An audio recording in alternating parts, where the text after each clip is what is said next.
welcome to Heathfield's BBC News Report with me, Ebony, and me, Rosie.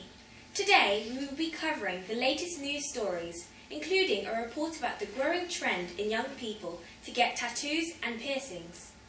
We will also be finding out about how we are endangering the lives of animals to save our own. But first, here is a report about whether or not social networking can be beneficial in increasing political awareness in our generation. Over to Aparami, Chloe, Charlotte and Rebecca for the report. Are social networking sites like Twitter increasing political awareness to our generation? Since the riots took place last year all over Britain, the public have looked down on social networking sites. But since there is some positive and negative sides to them, has our perception of them really changed? Are you involved in a social networking site? If so, which one? Yes, I am. Quite a few actually. Facebook is one of them. Twitter, another one. There's a business sort of social networking called LinkedIn.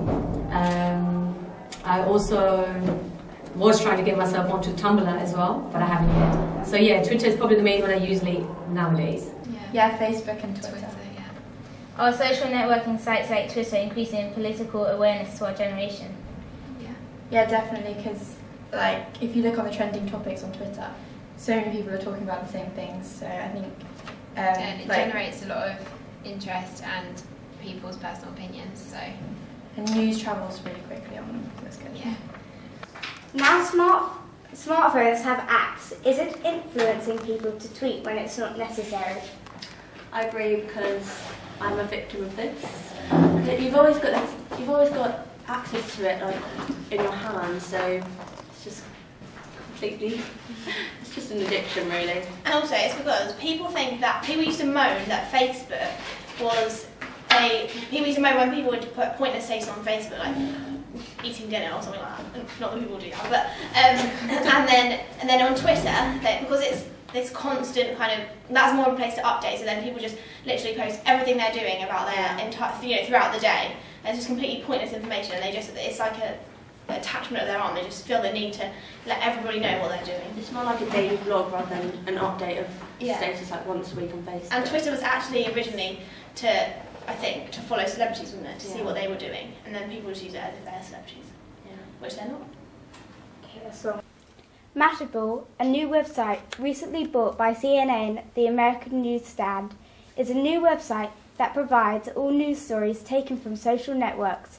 Could this be the end of newspapers? Celebrities such as Justin Bieber use Twitter not only to communicate with their fans, but also to spread awareness. Being the person with the second most followers on Twitter, he helped trend many topics such as Kony 2012. This has helped the YouTube video go from a couple of hundred views to 78,600,000 views. Not only has Justin Bieber raised awareness, but American President Barack Obama has also been involved with Twitter. His recent tweets on political events and issues have been influencing people of our generation to go through politics. Thank you for that report. A recent story states that patients could suffer and die because ferry companies and airlines have given into demands from activists so that they stop importing animals for medical research and testing. Would you risk the lives of animals to save your own? Sonali, Frankie and Maria ask members of Heathfield School where they stand on this issue. Lately, the cosmetic and medical industries have seen a massive increase in both stocks and sales. While most companies boast about them being natural, many have tested them on animals before selling them to the general public. But do the public actually realise all these people are buying? We have interviewed some people on whose rights come first, animals or humans. Are animals particularly vulnerable because they cannot speak out for themselves? Absolutely. I think as human beings, obviously we can defend ourselves, we can justify, we can protect, and I think it's really our responsibility to protect those that can't speak out for themselves, and that certainly covers animals. And what's your opinion on animal testing? I can understand testing medicines on animals, things that could potentially save humans' lives, if there's no other option available at all. But I think when it comes to testing cosmetics or other frivolous items, then that's not acceptable. How would you feel endangering pets' lives in order to save your own? I don't have any pets, so it's not really a topic that's close to home. But obviously I don't want them to die in order to save me. But I feel if I was put in a situation where, for instance, it was a rat's life over my own, I value mine more than the animals, so I'd rather it died. But that's quite harsh. Due to the modern society and culture that we live in, most people accept animal testing as a part of life. However, if it came to choosing a family member's life over an animal's life, who would you choose? What do you think about animal testing? It's really bad because you shouldn't have to test animals just to, because it's really mean. Why should they die and stuff? Yeah, I don't think it's right. I mean, honestly, animals are put on the world, and why should we kill them for our own good, really? Do you think it's right that their lives are sacrificed in order to benefit humans? No. Why not? Because I don't understand why they have to go through all the pain and we can just live. I mean, they have more rights than us to live because they're born and they're alive on the earth, so why should they die and we not? How extensive is animal testing? Well, I expect it's quite extensive because all medicines that are used for humans have to be tested on animals, and also many cosmetic companies test their products on animals, so I expect it's quite widespread, although I don't know any statistics. Are you expecting that there'll be an alternative over the years? With the case of cosmetics, probably yes. But with the case of medicines, I think there'll always be a role for testing medicines on mammals on other mammals before they're used on humans, simply to make sure that those medicines are safe. What do you feel about that? I think it's essential, and I think that as long as the animals are treated properly while they're in captivity, kept to the best possible standards, I think it's essential that animals are used for testing medicine. Before forced ferry farms were put into place, over around 23,000 rodents were tested, whilst only 90 cats were. Even though many of us consider rodents to be a nuisance, it doesn't mean that their lives aren't worth anything. Finally, we take a look at the growing popularity of tattoos and piercings amongst young people.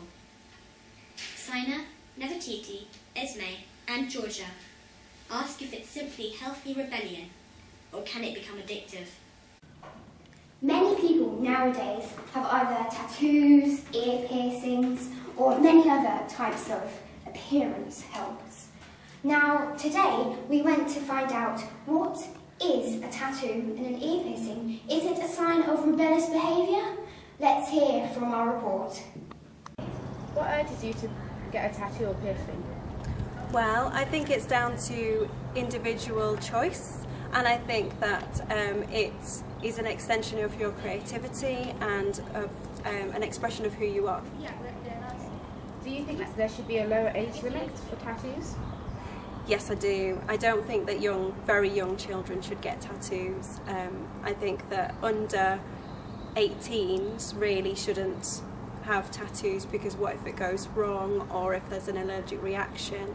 I think that it can be quite dangerous, but over 18 I think is fine because you can make your own choice. The law states that it's advisory for people to have the age to be over 18 for getting a tattoo. What do you feel about this? I think that the law should be more clear on that point. I think it should be that anybody under the age of 18 should not have a tattoo, because of the reasons that I've already stated. I think that tattooing is one of those things that's permanent, it's for life. You need to be very, very sure that you're making the right decision before you get some person's name or picture tattooed on your body. So I think that 18 is a good age limit because that's when you're legally able to do a lot of other things. So I think that's a good age limit. All day. What piercings do you have? I have this little cool thing here. I have 1, 2, 3, 4, 5, 6. I have 6 holes in my ears. And do you see it, like, piercings as a compromise for tattoos?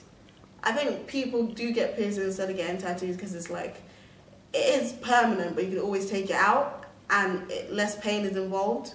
So I think people think, if I can't get a tattoo, let me go put something in my arm or put something in my face. Thank you. You're welcome.